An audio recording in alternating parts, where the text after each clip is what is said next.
Hello மக்களே, இப்போ நீங்கள் ஸ்க்ரீனில் பார்க்குற மாதிரி இந்த மாதிரி இமேஜஸ், இந்த மாதிரி சாமி கும்பிட்ற மாதிரி இமேஜஸ்லாம் நிறைய பேர் எடிட் பண்ணி போட்டுருக்காங்க. ஸோ இந்த மாதிரி நீங்களும் உங்கள் இமேஜ் வச்சு எப்படி கிரியேட் பண்ணலாம் அப்படின்றத நான் இந்த வீடியோவில் சொல்ல போகிறேன். ஸோ அதுக்கு முன்னாடி நம்ம சேனலை மறக்காமல் சப்ஸ்கிரைப் பண்ணிடுங்க. ஃபஸ்ட்டு கூகுள் ஜெமினி வந்து ஓப்பன் பண்ணிக்கங்க. கூகுள் ஜெமினி எல்லாரும் யூஸ் பண்ண தெரியும்னு நினைக்கிறேன். தெரியாதவங்க ஒரு டைம் சிம்பிளாக சொல்லிடுறேன். கூகுள் ஜெமினி ஓப்பன் பண்ணிட்டு இங்கே இந்த ஐக்கானை கிளிக் பண்ணி வர ரெண்டாவது ஆப்ஷன் அந்த கிரியேட் இமேஜ் வந்து செலக்ட் பண்ணிக்கங்க. இப்போ பக்கத்தில் இருக்க இந்த ப்ளஸ் ஐக்கானை கிளிக் பண்ணி மீடியா பேக்கர் உள்ளே போய்ட்டு உங்கள் ஃபைல் மேனேஜருக்குள்ளே போய்ட்டு உங்களோட ஃபோட்டோ வந்து நீங்கள் அப்லோட் பண்ணிக்கங்க. அப்லோட் பண்ணுற உங்கள் ஃபோட்டோ பார்த்தீங்கன்னா நல்லா உங்கள் ஃபேஸ் வந்து நல்லா தெரியிற மாதிரி இருக்குன்னா ஒரு நல்ல ஃபோட்டோ வந்து நீங்கள் வந்து பார்த்தீங்கன்னா அப்லோட் பண்ணிக்கங்க. இப்போ வந்து பார்த்தீங்கன்னா நம்ம கொடுக்குற இந்த ப்ராம்ப்ட்டை ஜஸ்ட் இங்கே காப்பி பண்ணி இங்கே ஒட்டிட்டீங்கன்னா போதும், பேஸ்ட் பண்ணிட்டீங்கன்னா போதும். ப்ராம்ப்ட்டை போட்டு இந்த ஐக்கானை கிளிக் பண்ணிங்க அப்படின்னா கொஞ்சம் நேரம் சுற்றிட்டு உங்களோட ஃபோட்டோ வந்து பார்த்தீங்கன்னா ஜென்ரேட் பண்ணி கொடுத்துரும்.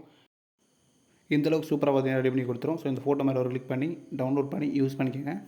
நீங்கள் ப்ராம்ப்ட் போகிறப்ப பார்த்தீங்க அப்படின்னா இங்கே பார்த்தீங்கன்னா கிருஷ்ணன் இருக்கும். இங்கே வந்து பார்த்தீங்கன்னா உங்கள் வேறு கடவுள் நீங்கள் போடணும் அப்படின்னு நினச்சிங்கன்னா இந்த பேர் எடுத்துகிட்டு உங்களுக்கு எந்த கடவுளோட பேர் போடணுமோ அந்த கடவுளோட நீங்கள் வந்து போட்டுக்கலாம். முருகன், சிவன் யார் வேணால் நீங்கள் போட்டுக்கலாம். இந்த ப்ராம்ப்ட் பார்த்திங்க அப்படின்னா கேர்ள்ஸுக்கு தனியாக, பாய்ஸுக்கு தனியாக தனித்தனியாக கொடுத்துருக்கேன். ஸோ இந்த ப்ராம்ப்டோட லிங்க் எங்கே இருக்குது அப்படின்னு கேட்டிங்க அப்படின்னா இந்த வீடியோ டிஸ்கிரிப்ஷனில் பார்த்தீங்கன்னா ஃபஸ்ட்டு ஒரு லிங்க் இருக்கும். அதுக்குள்ளே போகாதீங்க, அதுக்குள்ளே ஒன்றுமே இல்லை. ஏப்ரல் ஃபூல் அப்படியெல்லாம் நினச்சிட்டு வீடியோ கட் பண்ணிட்டு போயிடாதீங்க. டிஸ்கிரிப்ஷன்லேயே லாஸ்ட்டாக வந்தீங்க அப்படின்னா ஒரு டெலிகிராம் சேனலோட லிங்க் இருக்கும். அந்த டெலிகிராம் சேனலில் தான் எல்லா ப்ராம்ப்ட்டுமே டேரெக்டாக கொடுத்துருக்கேன். இப்போ ஸ்க்ரீனில் தர மாதிரி தான் கொடுத்துருப்பேன். இது ஒரு சாம்பிள் தான். இந்த மாதிரி கொடுக்குறதுல உங்களுக்கு எந்த ஃபோட்டோ வேணுமோ அந்த ஃபோட்டோட டெக்ஸ்ட் மட்டும் காப்பி பண்ணி யூஸ் பண்ணி இம்புட்டு பண்ணியிருக்கேன். அந்த லைக்கு ஷேர்லாம் போட்டிங்கன்னா கொஞ்சம் நல்லாயிருக்கும். ஓகே, அப்போ நான்